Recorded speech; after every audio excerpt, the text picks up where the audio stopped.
What's going on, guys? This is VinylicPuma, back with another Borderlands 2 countdown video, and today I figured I would go over 10 of what I think are among some of the coolest guns and weapons that are a part of the Borderlands 2 Reborn mod.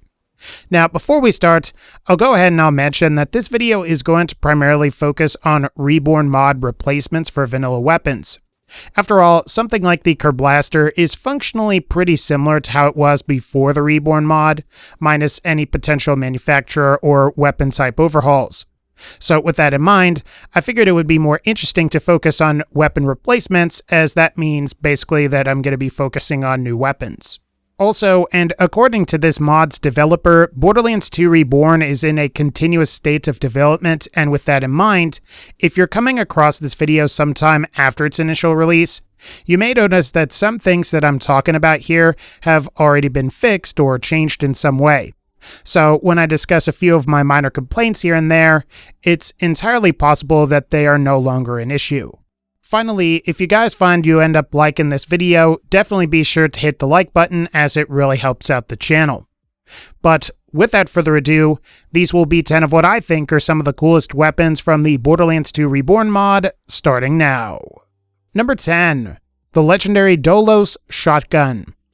Potential Yu-Gi-Oh memes aside, the Dolos is actually a fairly decent shotgun in Borderlands 2 Reborn, even if it reminds me somewhat of the shotgun Fibber from the vanilla game.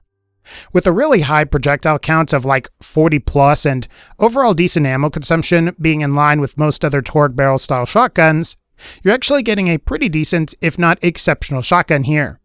Though, and I suppose as a downside, the Dolos does have very slow projectile speed, which really only makes it effective at closer ranges. Add on the fact that the projectile pattern isn't really consistent, and this can really guarantee you some problems if you're trying to hit enemies that are further away. Despite that issue though, I still really like the Dolos. I could see this potentially being pretty decent on a character like Salvador, who usually has the ability to regenerate any ammo you might lose, in addition to being able to tank enough damage to actually get close enough to enemies to make the Dolos most useful. Overall though, the Dolos is pretty decent if you ask me, and while it's not the single most powerful shotgun ever, I like using it. Now normally, the Dolos replaces the dog shotgun, which is normally obtained as a drop from Assassin Roof in Southpaw Steam and Power. However, with the Borderlands 2 Reborn mod, this has been changed, so now the Dolos drops from Pimone in the Wildlife Exploitation Preserve. Interestingly, Toomba's loot pool hasn't been changed, so you can get both the Dolos and Deliverance while you're farming that particular area. Number 9. The Seraph Defiler Pistol. As I'm sure many Borderlands 1 players know, the Defiler is a returning weapon from the original Borderlands. However, rather than the red text reading "Give Sick," the Borderlands 2 Reborn version reads "Bequeath Illness," which is a cool and more sophisticated way of essentially saying the exact same thing. When it comes to the Defiler itself, it's replacing the Maliwan infection from the vanilla game. However, unlike the infection, which primarily relies on damage over time effects to deal the bulk of its damage, this version of the Defiler has above average base damage, while also possessing some slightly above average, but not significantly more so, damage over time potential. What this all yields, though, is a weapon that is capable of dealing a fairly decent amount of damage to enemies and should prove to be quite useful when taking on loaders or other corrosive vulnerable enemies. Otherwise, there's not a whole lot else to say about the Defiler. It has the exact same drop area as the infection, which is that it can drop from both Verastis as well as be purchased from the Seraph vendor in Hunter's Grotto. Between the two, go for the Seraph vendor, as you may find you get more use out of the Defiler in Borderlands 2 Reborn than you did the infection in Borderlands 2 Vanilla. Number 8. The legendary Hammer Shotgun. So, the Hammer is a classic that is returning from the original Borderlands and ultimately ends up replacing the much dreaded Landscaper. If you ask me, losing the Landscaper is not too much of a loss, and I think is something that could potentially be celebrated. After all, the Landscaper is one of the few weapons in both Borderlands 2 and the pre-sequel that laughably fires projectiles away from the crosshairs while aiming down sights. The Hammer, on the other hand, fires projectiles in a fairly tight hammer-shaped pattern, which makes the Hammer great for hip firing. That, and like the original Hammer from Borderlands 1, which is known for its explosive exclusivity and above-average base damage, The hammer from Borderlands 2 Reborn is similar, as its base damage seems to outpace other shotguns with Hyperion-style barrels, like the Interfacer and Black Death.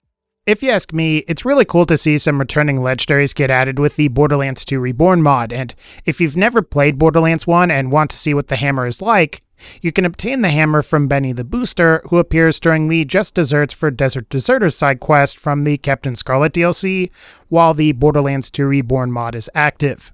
This is unlike the main game where the Landscaper would normally be acquired by siding with the Hodunks during the final showdown for the Zaffords vs. Hodunks clan war line of side quests. Number 7. The Pearlescent One-Shot Sniper. One of the weapons from regular Borderlands 2 that was always disputed as to whether it was good or not was the Invader. On the one hand, the Invader's burst fire potential lended it well to stacking critical ascension on 0, while on the other hand, the inherent weapon sway and burst fire was kind of annoying, especially on consoles where the lower FOV made the weapon sway a lot more noticeable and difficult to deal with. As for its Borderlands 2 Reborn replacement though, which is the One-Shot, I think it's much easier to recognize that it's definitely quite powerful and useful. While there is some inherent risk to using the One-Shot as it reduces the player's movement speed and you only get to fire one shot before having to reload, you do get the benefit of a magazine size of 1 as well as very high base and critical hit damage bonus. Thus, and when you fire the One-Shot at most mob-type enemies, you're pretty much getting a one-hit KO, which is pretty nice. Plus, when you consider that you're using only one sniper ammo every time you use this thing, the inherent penalties of using the One-Shot make it all worth it, and if movement speed really becomes a problem, you can always just switch to another weapon to get whatever movement speed you need back. In the end though, the One-Shot Sniper is simply a high-risk, high-reward type weapon and could be perfect on Maya, where you can take advantage of phase lock for easy criticals on phase lock vulnerable enemies. If you want the One-Shot, all you need to do is farm the loot midgets, as the One-Shot has been added to the general Pearlescent loot pool.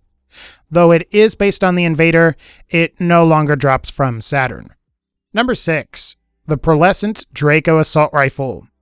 So this version of the Draco is very much unlike its Borderlands 1 counterparts, and actually is probably best compared to the Sawbar, which is the weapon that the Borderlands 2 Reborn Draco replaces.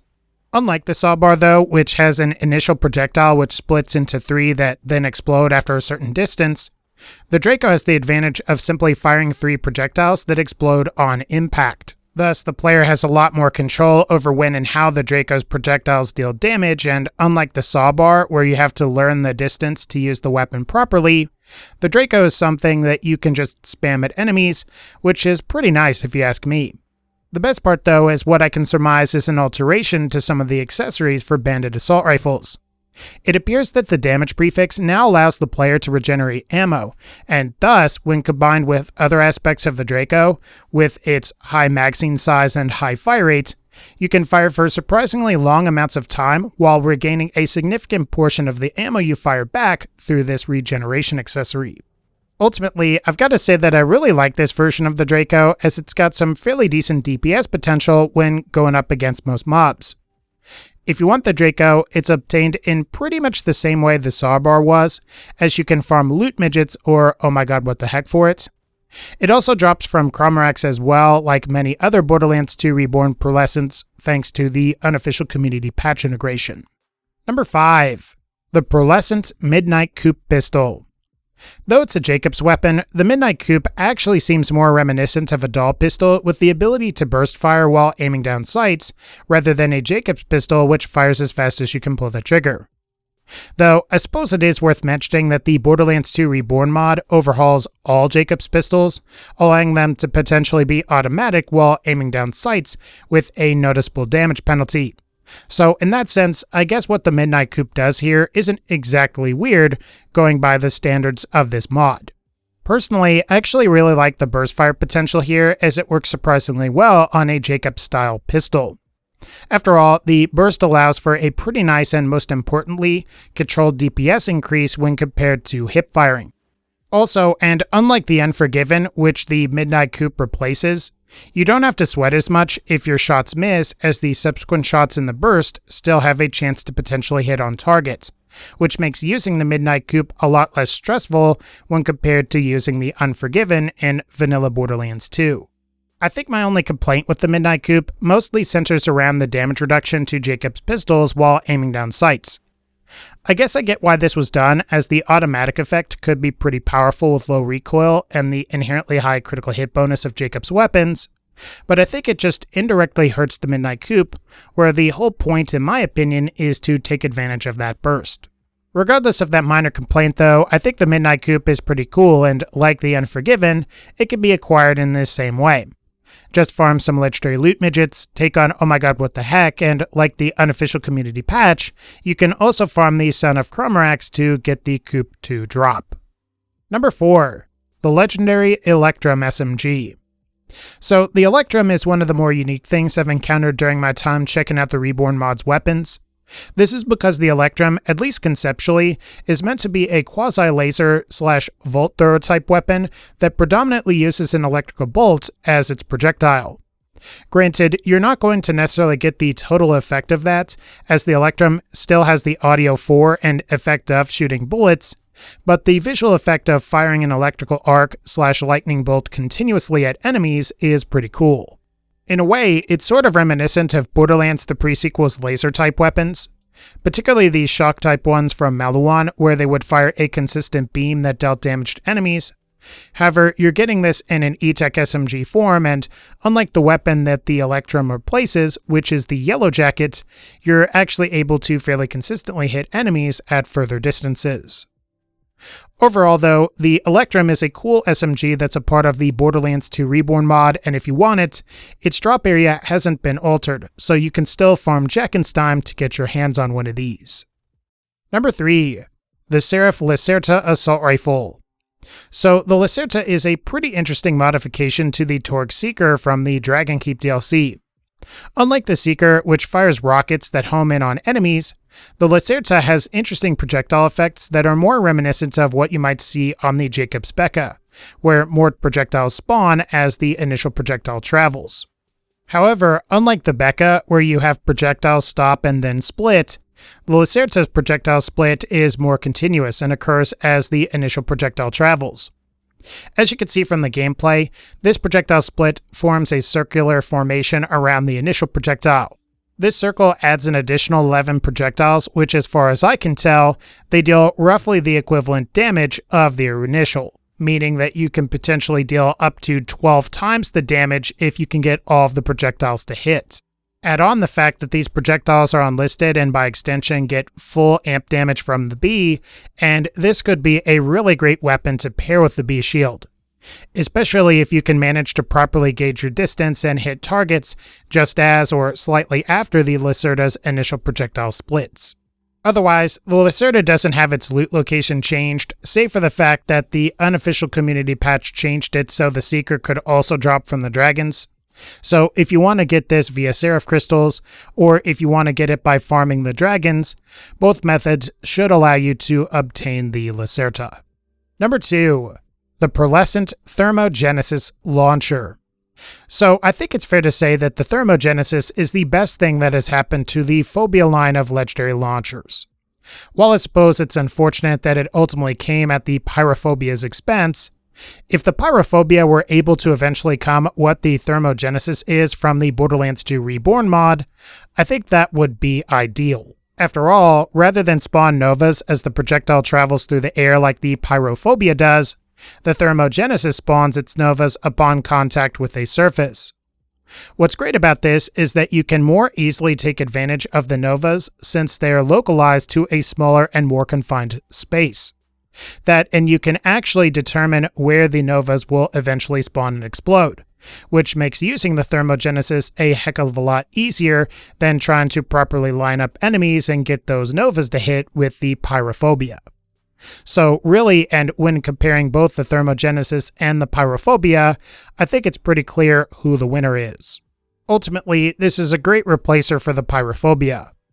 Unlike the Pyrophobia though, and since this thing is now a pearlescent weapon, it has been added to the generic pearlescent loot pool, so you'll have to farm legendary loot midgets as opposed to Incinerator Clayton. And for our final entry, number 1, the legendary Chroma SMG. While it's unfortunate that we lost the Sandhawk with the Borderlands 2 Reborn mod, I do have to say that I really like its replacement, which is the Chroma. Unlike most doll weapons, which generally have a naming convention that revolves around animals, the Chroma's name has to do with color and light, which makes sense since the Chroma technically shoots 5 colors, which are yellow, orange, blue, green, and purple, which correspond to each of the 5 elements present in Borderlands 2, which are explosive, fire, shock, corrosive, and slag. So essentially, the Chroma is a pan-elemental SMG that deals damage of each type, which makes it a decent choice against pretty much any enemy that the player can come across. After all, if 1 or 2 elements are resisted, the other 3 or 4 usually aren't. Additionally, and since this weapon shoots a slag projectile, the likelihood of slagging enemies on subsequent shots with the Chroma is pretty high, meaning that all of the elemental damage you're potentially dealing is being increased due to that slag. Like I said earlier, it's sort of a shame that we had to lose the Sandhawk in order to get the Chroma. However, I do think that the Chroma is actually a pretty cool and creative replacer that's a part of the Borderlands 2 Reborn mod. If you want it, it no longer is a quest reward for completing the Whoop side quest and has been added to Roscoe's loot pool. So just be aware of that if you're looking to acquire a Chroma during your playthrough of the Borderlands 2 Reborn mod. Okay guys, I think that's going to wrap up this particular video. If you liked this video, be sure to hit that like button, click the bell so you can be notified when I upload more videos, and as always, and again, thank you all so much for supporting this channel. Take care, and I'll see you all in the next one.